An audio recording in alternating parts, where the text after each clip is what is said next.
I want you to know that Jesus is the most trustworthy person that you'll ever meet. The book of Luke, chapter 6, Jesus says this, "So why do you keep calling me Lord, Lord, when you don't do what I say? I will show you what it's like when someone comes to me, listens to my teaching, and then follows it. It's like a person building a house who digs deep and lays the foundation on solid rock. When the floodwaters rise and break against that house, it stands firm because it's well built. But anyone who hears and doesn't obey is like a person who builds a house right on the ground without a foundation. So when the floods sweep down against that house, it will collapse into a heap of ruins." I love the book of Luke. My boys and my wife and I, before the kids go off to school every morning, we started last year. We read through the whole book of Luke. Just today, as a matter of fact, we just finished the book of Acts. In the last chapter of Acts, Paul is talking to a group of Jewish leaders in Rome, some who believe him about Jesus being the Messiah, and some who just won't buy it.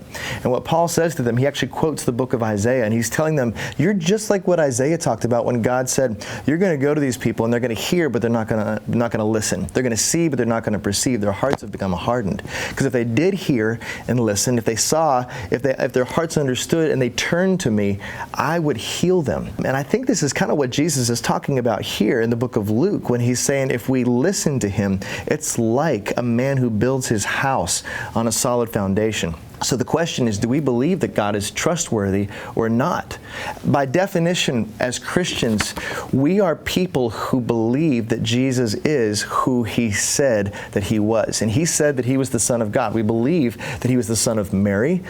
We believe that he was the Son of God. We believe that he was the promised Messiah that the Old Testament talked about.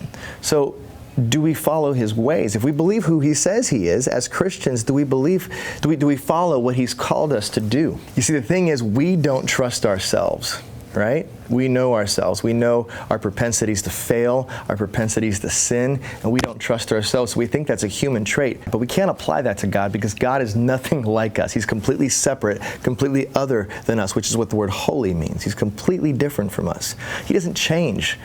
He's the same yesterday, today, and forever. And he's good, and he's faithful, and he is trustworthy. And the craziest thing of all is how much he loves us. I was just reading this morning from Charles Spurgeon how God doesn't rejoice over the mountaintops. He doesn't rejoice over the stars that he created. He doesn't even rejoice over the angels, but he rejoices over fallen humans. He loves us so much that he sings over us. So can we trust him? If you have kids, you'll understand this. Or if you don't have kids, maybe you'll remember when you were a kid and your parents said, don't touch the stove. Don't run out in the street. Don't eat too much junk food. Whatever it is, it's not because they were coming up with mean, arbitrary rules. It's because they loved us and they knew what was best for us. It was dangerous to play in the street. It's dangerous to touch the hot stove. And when God says, love your enemies, pray for those who persecute you, don't steal, don't kill, honor your parents, he knows what's best for us. He is trustworthy, and he wants us to live in a way that is for our own good and for his glory. He's the most trustworthy person you'll ever meet.